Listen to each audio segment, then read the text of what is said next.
Hi, mahafaly anahy no misaotra amintsika zay rehetra ny rahasoa tamin'ny birthday-ako dia mankalaza Andriamanitra misaotra an'i Jesosy satria mbola izy no natoy izao anahy ary mbola izy mbola antony ijoroako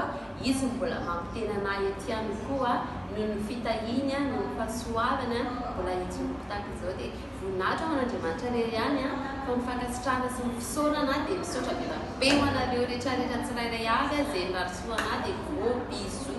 Andriamanitra manakariva soavana ny amaly fity avy zato eny ho aminareo tsirairay avy tsy ho vovaliko ilay izy fa ianareo no mahavaly